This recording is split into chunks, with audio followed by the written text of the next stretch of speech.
Hello students, शिक्षा the education channel में मैं मीनाक्षी आपका स्वागत करती हूँ। और आज मैं लेके आई हूँ आपके लिए BEd first year second year का एक वेरी इंपॉर्टेंट टॉपिक, जिससे ऑलमोस्ट क्वेश्चन आता है। तो आइए देखते हैं क्या है वो topic. Today's topic is micro teaching. सूक्ष्म शिक्षण के बारे में आज हम समझेंगे कि सूक्ष्म शिक्षण किसे कहते हैं और इसका क्या प्रोसेस है।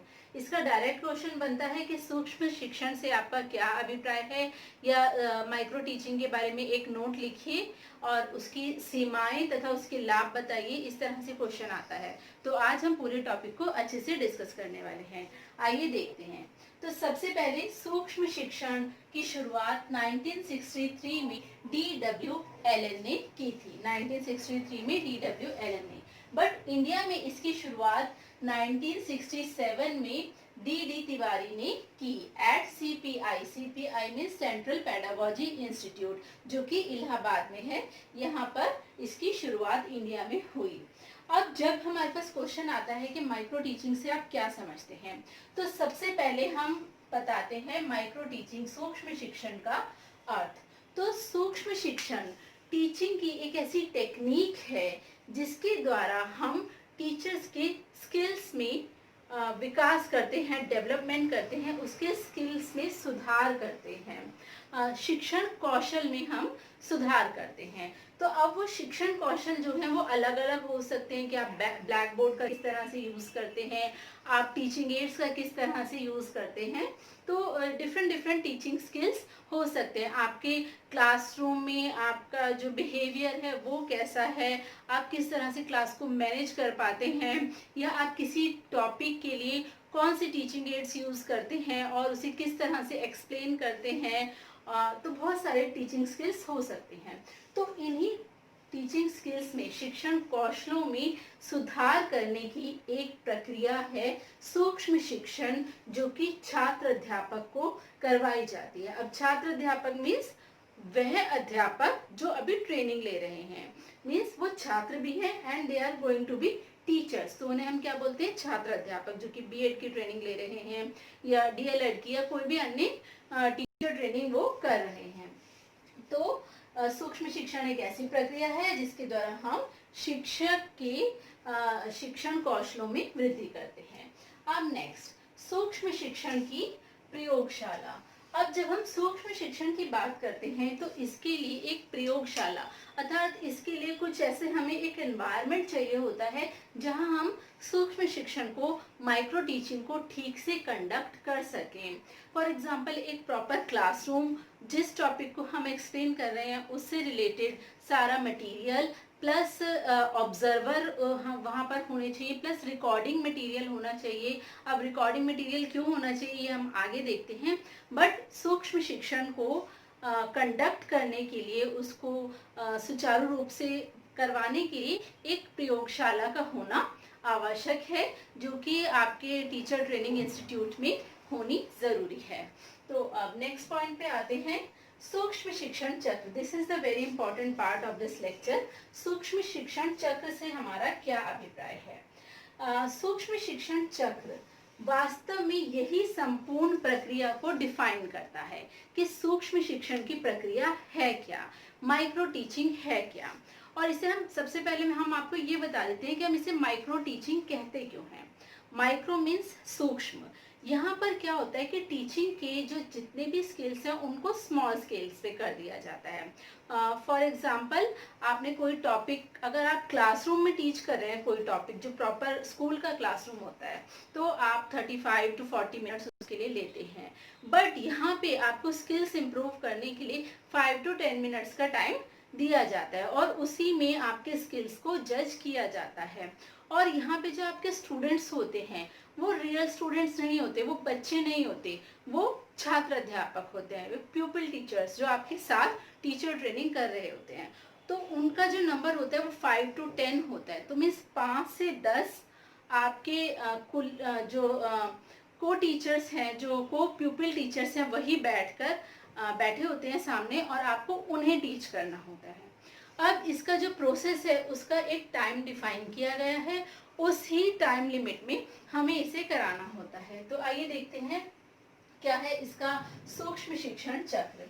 सबसे पहले एक प्लानिंग की जाती है। प्लानिंग में सारी चीज़ें शामिल होती हैं, आपको क्या पढ़ाना है, कितने टाइम में पढ़ाना है, कौन सा स्किल आप यूज़ कर रहे हैं। फॉर एग्जांपल आप ब्लैक बोर्ड टीचिंग किस तरह से इफेक्टिवली यूटिलाइज करेंगे ब्लैक बोर्ड को और कैसे पढ़ाएंगे। एक बात इसमें आप ज़रूर ध्यान रखिए कि एक टाइम पर एक ही स्किल कराया जाता है।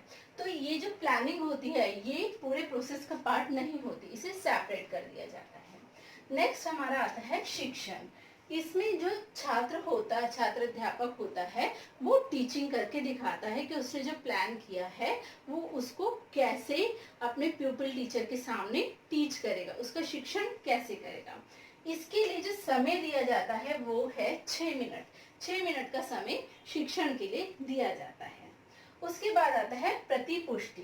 प्रतिपुष्टि मीन्स फीडबैक। उसके बाद जो ऑब्जर्वर होते हैं वो प्लस आपके प्यूपिल टीचर्स वो उसका फीडबैक देते हैं कि आपने उस पर्टिकुलर स्किल को कैसे यूज किया, कैसे पढ़ाया।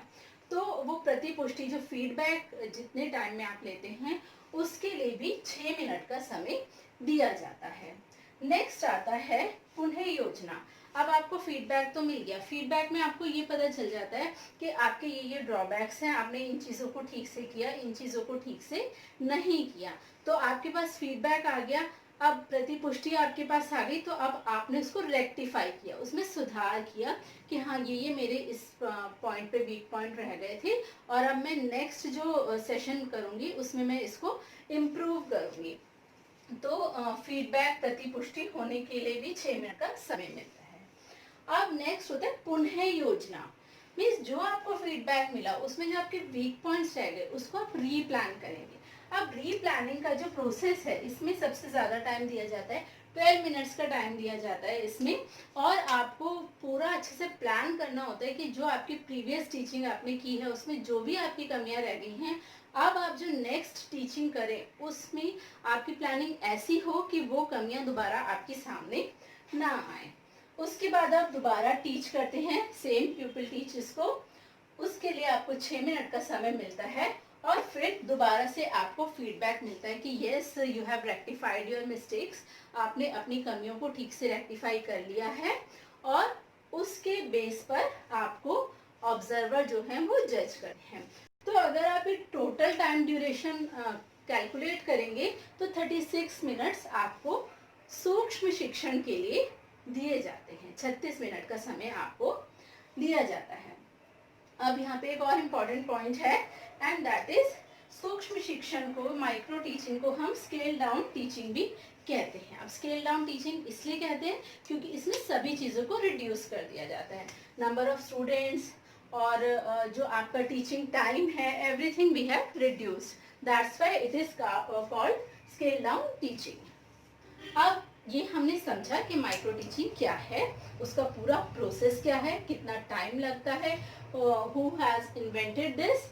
अब हम पढ़ते हैं कि इसकी लाभ क्या है। लाभ इसके ये है कि ये व्यवहार केंद्रित होता है। व्यवहार केंद्रित मीन्स अब आगे जाके आपको जैसा पढ़ाना है, व्यवहारिक रूप में आपको जो करना है उसी का एक तरह से स्मॉल डेमो आपने प्रेजेंट कर दिया, तो ये व्यवहार केंद्रित शिक्षण है। सेकेंड, आप जब एक बार किसी क्लास में कोई स्किल यूटिलाइज कर देते हैं तो आपके अंदर क्या कॉन्फिडेंस आ जाता है, आत्मविश्वास आ जाता है। Yes I can utilise black board, I can use teaching aids की, जो भी आपका स्किल आपने चूज किया है कि आप उसको क्लासरूम में भी वैसे ही कॉन्फिडेंटली टीच कर सकते हैं। तो आत्मविश्वास आपके अंदर आ जाता है। नेक्स्ट इज कौशल का पूर्ण अभ्यास। कौशल का पूर्ण अभ्यास का क्या मतलब है कि जो भी आपने स्किल चूज करा उसको आपने एक बार प्रैक्टिस कर लिया तो आपको उसका अभ्यास हो गया। तुरंत फीडबैक, आपको उसी टाइम सेम पॉइंट पे आपको पता चल जाता है कि हाँ ये हमारी कमियां रह गई हैं, तो ये हमें तुरंत उसका फीडबैक मिल जाता है जैसे भी हमारे टीचिंग स्किल्स हमने यूज किए हैं। अब आता है इसकी सीमाएं। सीमाएं, निर्माण करना कठिन। अब निर्माण करना मीन्स माइक्रो टीचिंग के लिए जो जैसे हमने यहाँ पढ़ा था कि सूक्ष्म शिक्षण के लिए एक प्रयोगशाला की आवश्यकता होती है। मीन्स जब आप माइक्रो टीचिंग करते हैं तो जो एक एटमॉस्फेयर डेवलप करना होता है, that is not so easy in every teacher training institute, that is not available.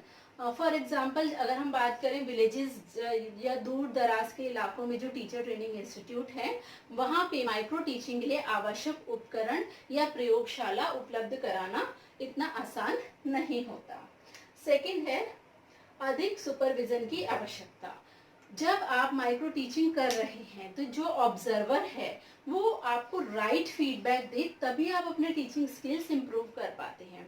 और इसके लिए राइट फीडबैक आपको मिलना चाहिए, राइट सुपरविजन होनी चाहिए। तो अगर वो नहीं हुई तो आपका जो टीचिंग स्किल है वो प्रॉपरली डेवलप नहीं हो पाएगा, आपका शिक्षण कौशल जो है वो पूर्णतः विकसित नहीं हो पाएगा। नेक्स्ट जो हमारा पॉइंट है दैट इज विद्यार्थियों की कम संख्या। अब इसमें क्या होता है कि जो स्टूडेंट्स हैं उनका जो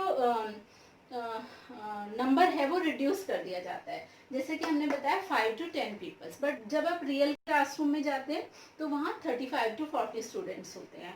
तो वो जो एक रियल सिचुएशन आप फेस करते हैं that is so much different from what you have taught in the previous class. तो इसमें क्या है कि विद्यार्थियों की संख्या पहले कम है, और जब आप प्रैक्टिकली क्लासरूम में पढ़ाने जाते हैं तो वहाँ कुछ अलग आपको देखने को मिलता है। वास्तविक शिक्षण का व्यवहारिक ज्ञान देने में असफल। तो जैसे मैंने बताया कि विद्यार्थियों की संख्या डिफरेंट होती है, ऐसी बहुत सारी चीज़ें माइक्रो टीचिंग में हमें कुछ और मिलता है, और जब हम प्रैक्टिकली जाके क्लासरूम में पढ़ाते हैं तो हमें बिल्कुल वो एग्जैक्ट नहीं मिलता, वास्तविक शिक्षण नहीं मिल पाता। तो वास्तविक शिक्षण का व्यवहारिक ज्ञान हमें सूक्ष्म शिक्षण से नहीं मिल पाता, ये इसकी सीमाएं हैं। तो इस तरह से हमने सूक्ष्म शिक्षण का ये जो लेक्चर है ये बहुत अच्छे से कर लिया है। आप मेन पॉइंट का स्क्रीनशॉट ले सकते हैं, और मैंने आपको ये अच्छे से एक्सप्लेन कर दिया है। फिर भी अगर आपका इसमें कोई डाउट है तो आप कमेंट बॉक्स में कमेंट कर सकते हैं। और अगर आपको ये वीडियो अच्छा लगा हो तो इसे लाइक और शेयर करें और चैनल को सब्सक्राइब करें। Thank you so much students.